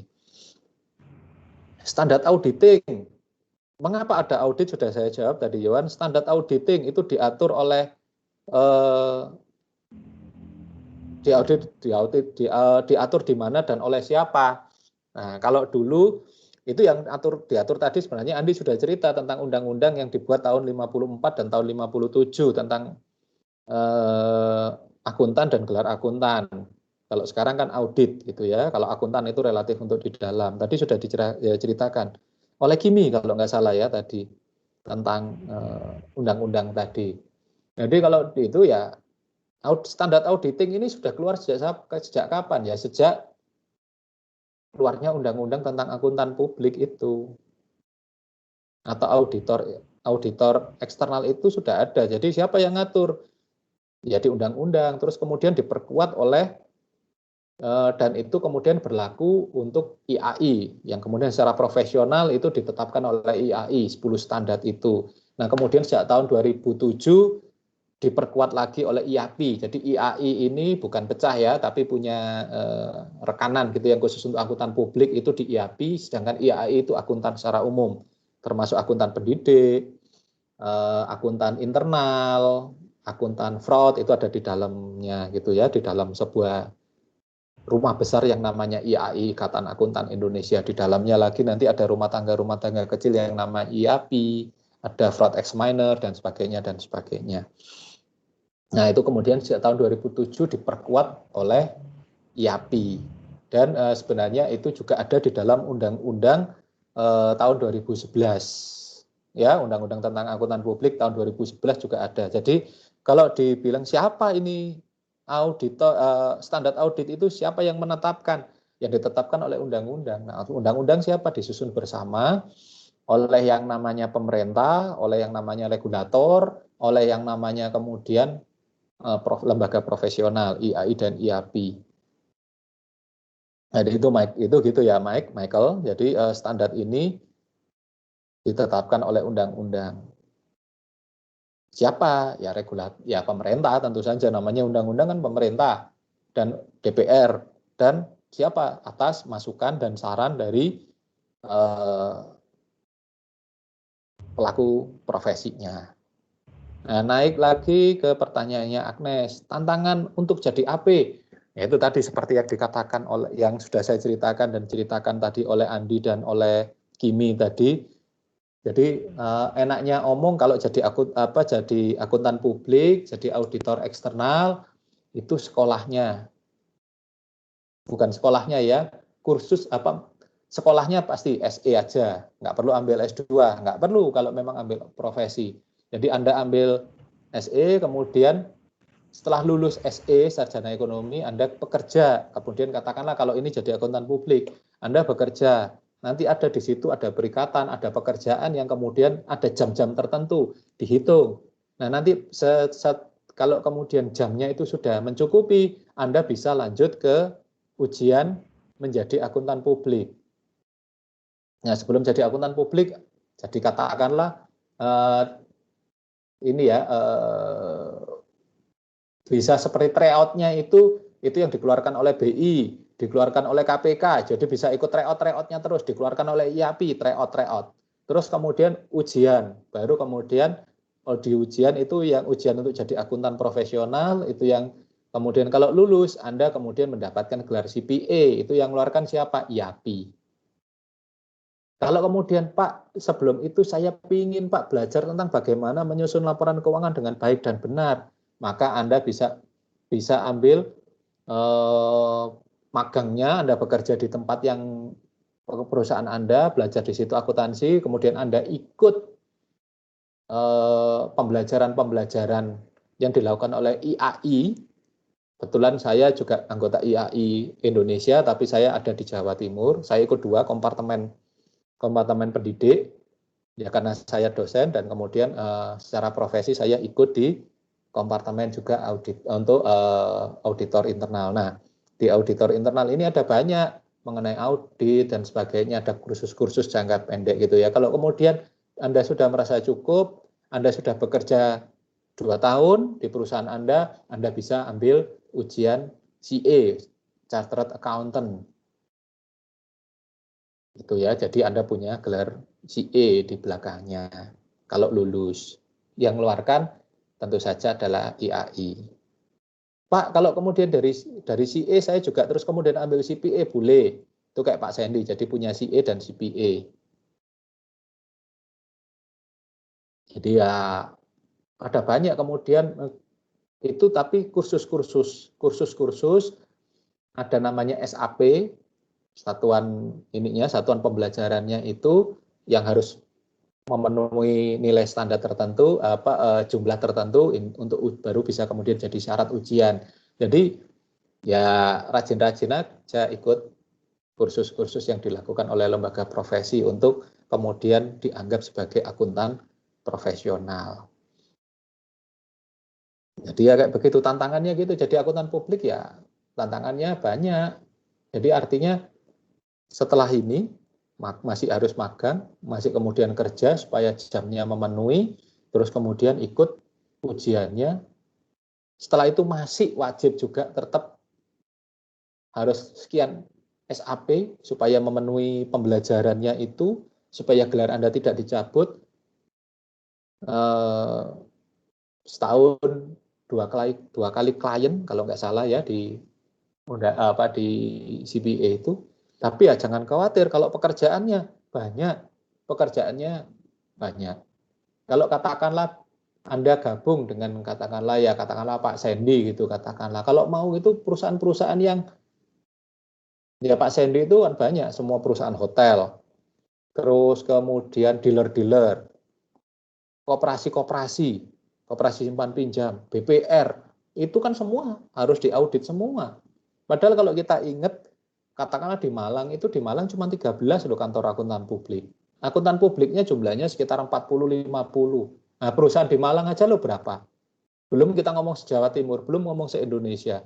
Sebenarnya akuntan publik ini profesi yang menjanjikan. Lalu pertanyaannya, loh Pak, dulu kok nggak lanjut ke jadi akuntan publik? Ya nggak tahu ya, karena kemudian pilihannya saya lebih nyaman kemudian jadi akuntan, jadi auditor internal, saya milih jadi auditor internal. Sebetulnya waktu katakanlah jadi ini, freelance-nya akuntan publik, saya juga punya kantor sendiri, kantor konsultan manajemen. Nah, di situ ternyata banyak orang yang, Pak, bagaimana membenahi ini dan sebagainya. Jadi bagi saya ternyata menemukan jaringan saya, dunia kerja saya, menemukan lebih banyak orang yang butuh sebagai auditor internal. Jadi ya kemudian saya nyemplung jadi auditor internal secara profesi. Nah, Pak Sandy jadi auditor eksternal. Tapi enaknya omong, karena akuntan itu butuh kita berdua. Akuntan itu butuh auditor internal, ya tentu saja fee-nya itu bulanan tapi tidak besar. Tapi bulanan dapat. Kalau enggak ya berdasarkan ada yang kontrak saya 3 bulanan dalam 1 tahun. Nah kalau akuntan publik itu beda, dapatnya gede, tapi kan kerjaannya nyesek gitu ya, mulai dari November, Desember, Januari, Februari itu full gitu ya kerjaannya gitu ya. Jadi ya kemudian ya saya mungkin nggak kuat dengan tekanan yang harus bekerja tiap hari gitu ya. Jadi nggak bisa bersenang-senang dong, nggak bisa main-main dong gitu ya. Akhir tahun harusnya bisa refreshing, bisa ini. Nah, kerjaannya masih padat. Nah, kemudian jadi auditor internal pilihan saya karena apa? Bisa membagi waktunya lebih enak. Ternyata sama saja akhir tahun juga pekerjaannya juga seperti kemarin ini Desember, Januari sampai nanti Maret ini relatif saya nggak bisa kemana-mana karena memang harus banyak pekerjaan saya berhubungan dengan terutama koperasi dan yayasan ini kan harus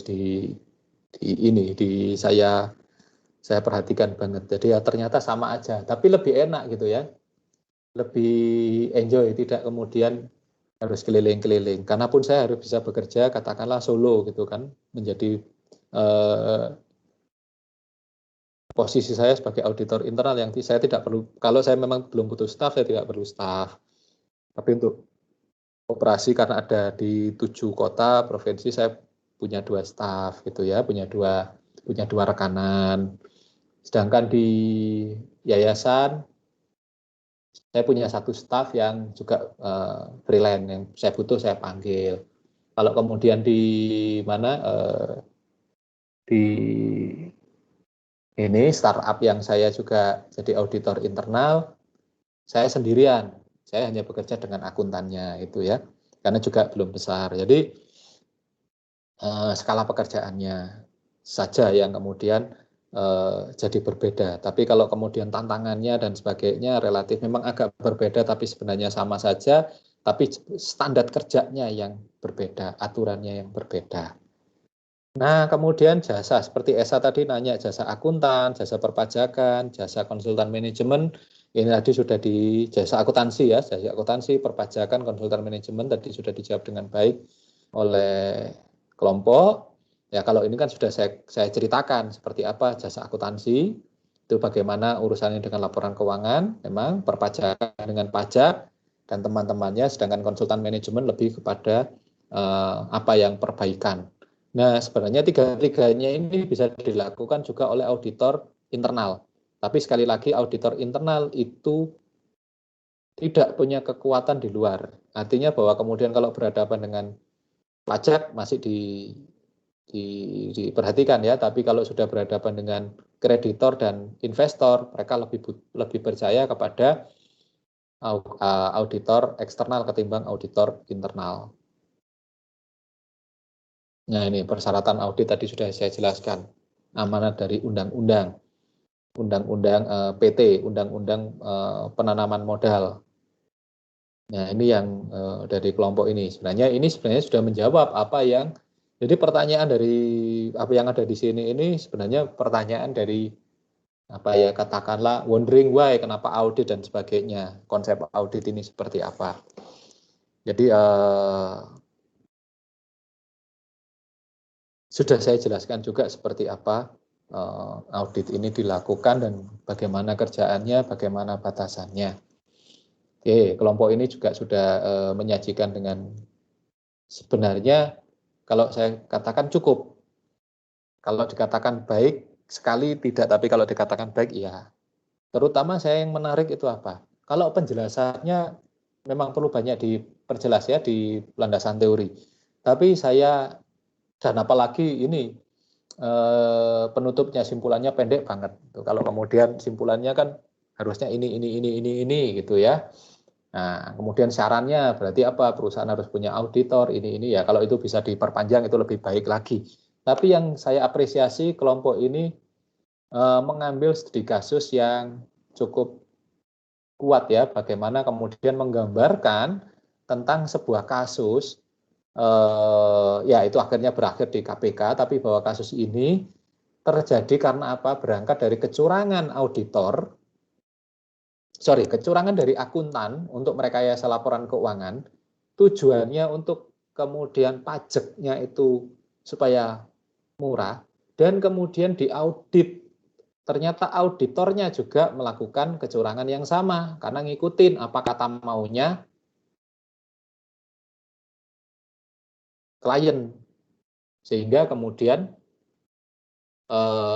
akhirnya harus disidang. Nah, kemudian satu yang lagi saya ingat, apa yang disampaikan oleh Kimi tadi, kita harus fleksibel, apa maunya klien. Oh tidak, auditor itu dilindungi oleh undang-undang, auditor itu, auditor eksternal, termasuk internal sebenarnya, auditor eksternal itu dilindungi undang-undang, dia bekerja sesuai dengan undang-undang, karena kalau dia salah, dia bisa dihukum denda maupun penjara, minimal dicabut gelarnya, tidak boleh bekerja lagi sebagai auditor eksternal. Nah, sehingga apa? Dia tidak boleh mengikuti klien. Klien maunya kayak begini, laporan keuangan ini saya punya kayak begini. Oh, dia punya standar sendiri, punya aturan sendiri, punya undang-undang sendiri. Kalau Bapak tidak mau, ya sudah. Laporan keuangannya silakan dicarikan auditor yang lain. Alhasil seperti yang di PT DCL ini, karena melakukan pelanggaran, dia ditangkap oleh KPK, ditangkap oleh undang-undang, seperti juga kasus yang lain, pelanggaran manipulasi pajak itu oleh Gayus, ya, akhirnya ditangkap juga oleh KPK dan oleh Kejaksaan untuk kemudian diberi hukuman. Auditor sangat bekerja itu seperti pengacara, dia harus sesuai taat dengan aturan dan perundangan. Jadi tidak kemudian kita mengikuti kata klien, tapi kliennya harus mengikuti standar dan undang-undang yang berlaku. Kalau tidak bisa memenuhi, ya silahkan cari auditor lain. Katakanlah enaknya ngomong kayak begitu, tapi tidak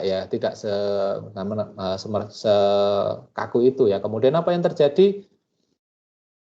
Ya, semua temuan itu dibongkar oleh si auditor. Ini loh kelemahanmu di sini dan sebagainya, SPU-mu ini dan sebagainya. Kemudian muncullah opini kemudian itu tadi, kalau memang baik-baik saja, standar wajar-wajar saja, maka perusahaan bisa mendapatkan opini wajar tanpa pengecualian. Tapi kalau dia blendes jaya, laporan keuangannya itu acak-adul nggak karu-karuan, ya bisa saja mendapatkan tidak wajar atau bahkan tidak mengeluarkan opini.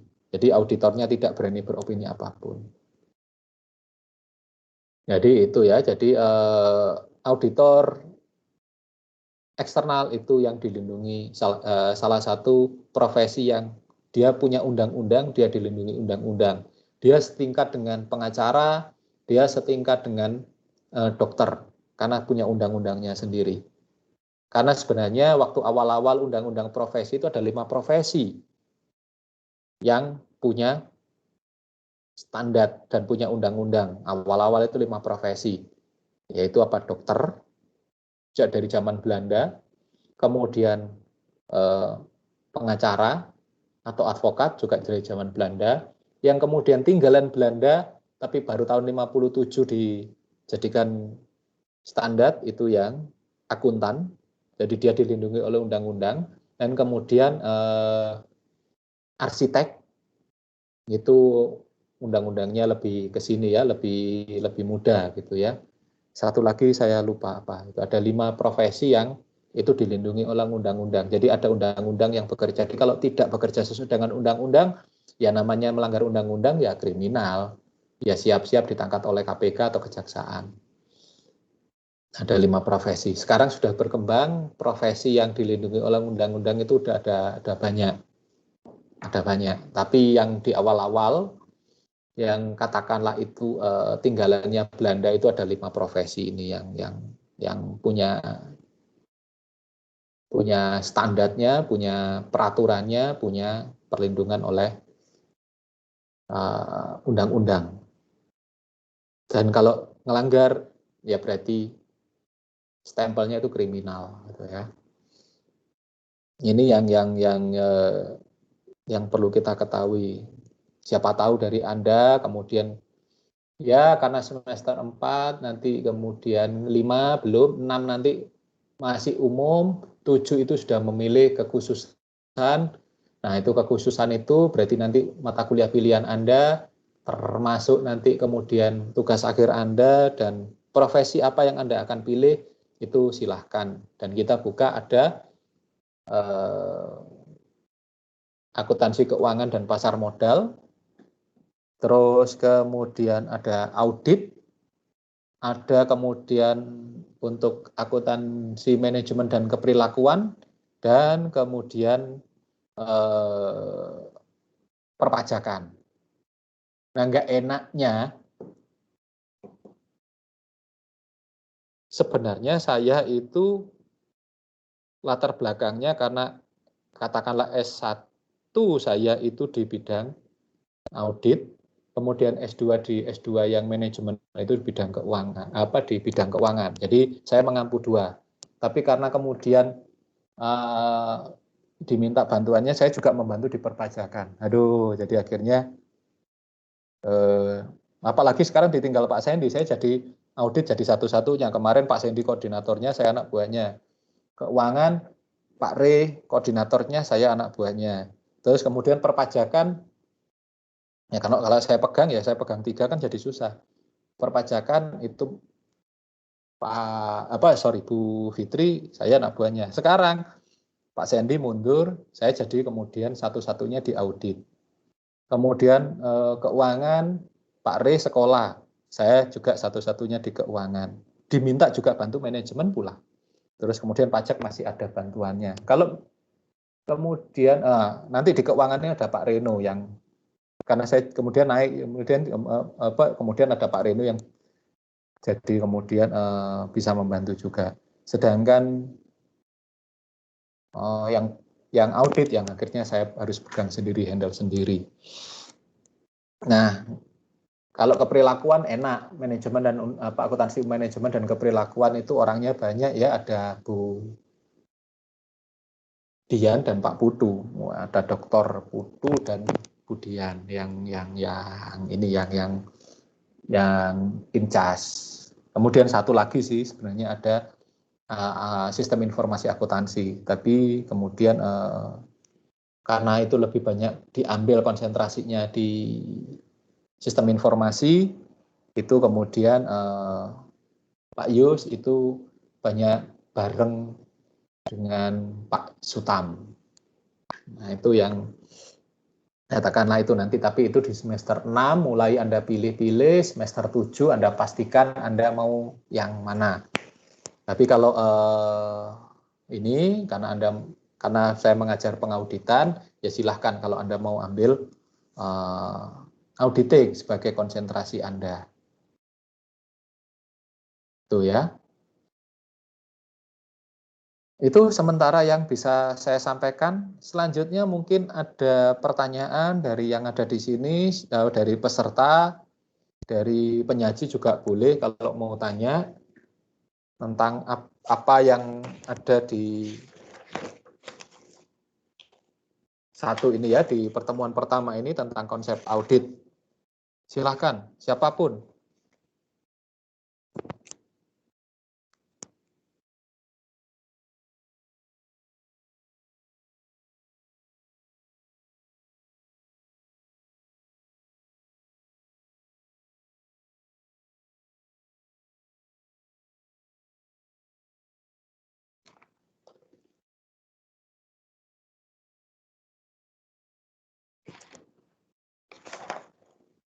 Sambil saya mengisi ini, yang hari ini nanya.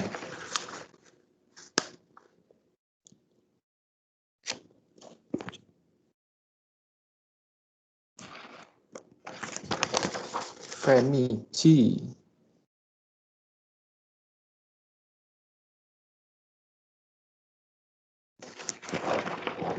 Oke, ini sebagai saran saja kalau belum ada yang nanya ya. Nanti selanjutnya jangan ganjil. Kalau ini memberikan kesempatan untuk bertanya ya. Kan kalau ini kan 3 gitu ya. Jadi kan kalau penyajinya nggak harus 3 gitu ya. Penyajinya kan berdua, bisa kasih 4 supaya enak gitu. 2 Kimi, yang 2 itu Andi. Nggak kayak tadi kan, jadi bingung ini. Yang awal tadi Kimi 2, Andi 1. Yang kedua akhirnya Andi 2, Kimi 1. Yang ketiga, jadi bingung kan, jadi siapa tadi yang jawab? Akhirnya kok ya kebetulan ada 2 pertanyaan dari Cut. Jadi kemudian ada 2 pertanyaan yang dijawab oleh Kimi, ada 2 pertanyaan dijawab oleh Cut gitu ya. Kalau jumlahnya genap, kalau genap gitu ya nggak apa-apa, buka aja satu sesi 4 penanya. Kalau memang kita penyajinya 4, ya dibuka 4 dong. Kalau 3 baru 3 gitu ya. Jadi disesuaikan dengan jumlahnya supaya bisa bagi-bagi pertanyaannya. Dan tidak harus dibatasi 2 sesi. Bisa 3 sesi, bisa kalau memang ada pertanyaan yang memang banyak, bisa sampai katakanlah kalau 4, 3 sesi atau ya bolehlah 3 sesi. Kalau 4 2 sesi atau 3 sesi. Kalau 3 ya lebih baik 3 sesi atau 4 sesi. Tapi lihatlah, kita kan 2 jam ya, sudah kembali ke jam normal ya, 2 jam. Ini perkuliahannya kan menjadi 2 jam. Jadi kita memang cukup waktu longgar. Dan kemudian kalau memang banyak yang menanya, semakin banyak bertanya kan semakin baik karena urusannya dengan kuis kecilnya yang saya beri nilai dan kemudian diskusinya jadi hidup. Itu sih. Oke, kalau ada pertanyaan, kalau tidak nanti ini saya akan kirimkan. Hari ini sudah jadi masukan saya untuk penyaji ya, untuk makalahnya.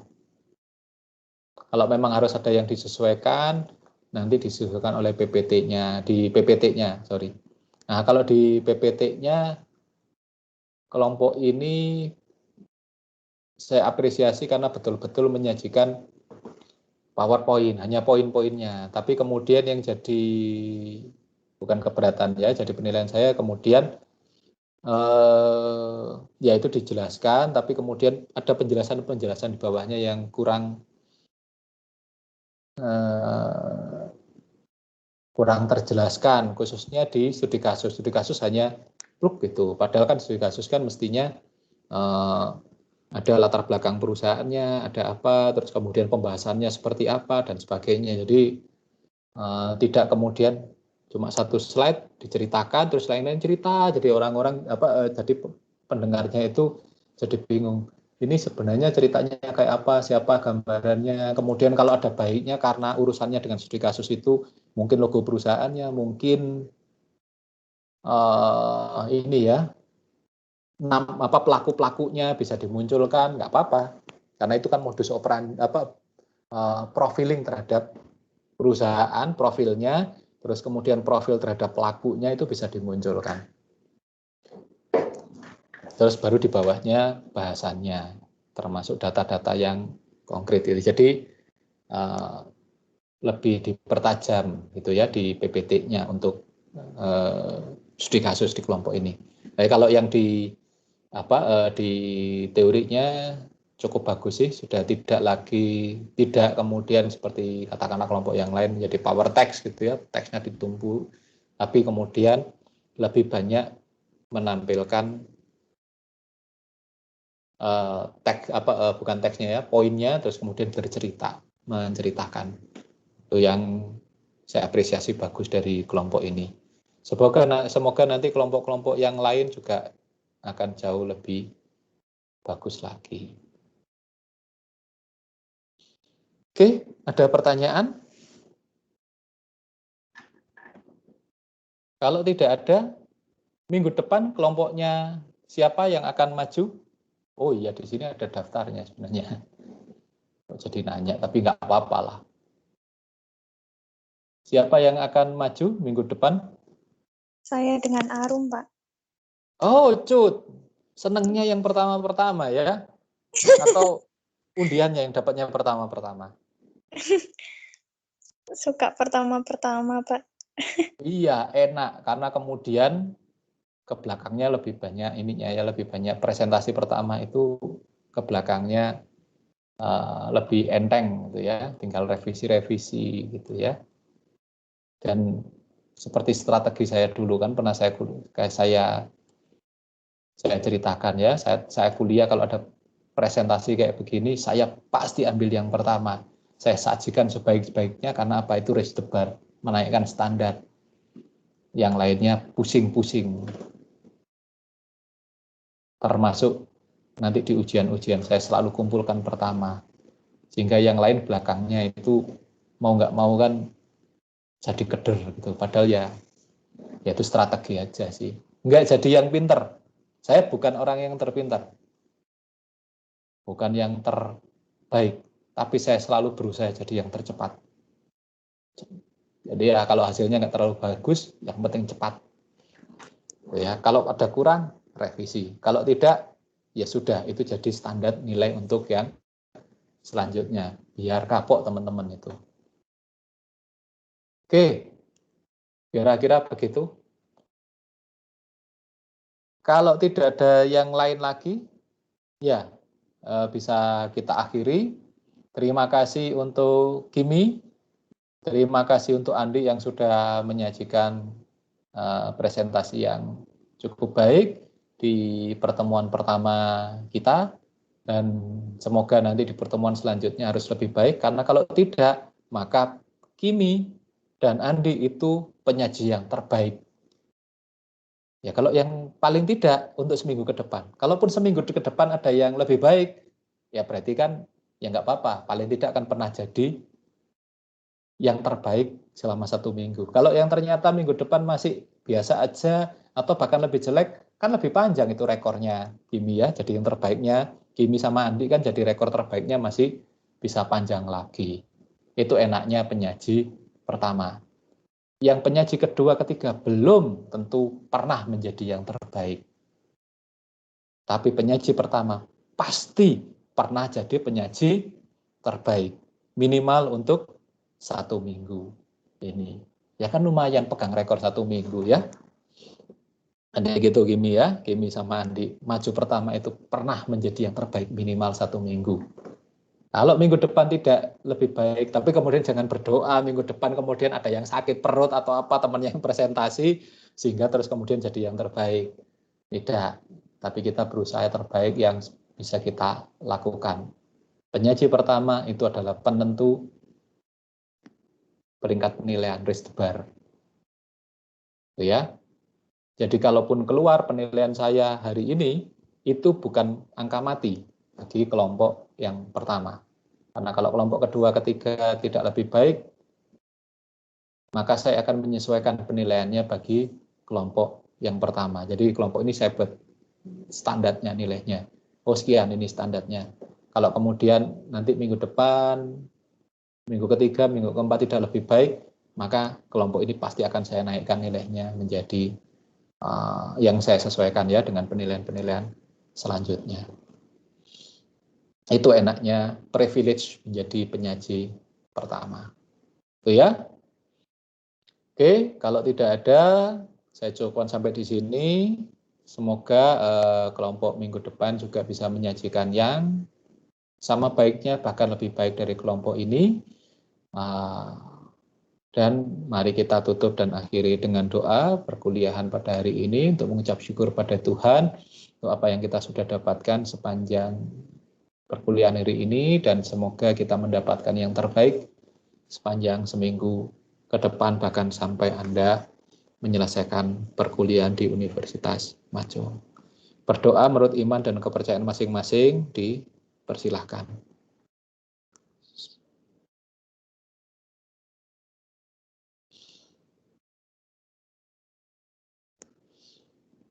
Terima kasih. Sampai ketemu lagi minggu depan. Selamat pagi. Terima kasih. Iya, selamat pagi. Terima kasih, Pak. Terima kasih, Pak.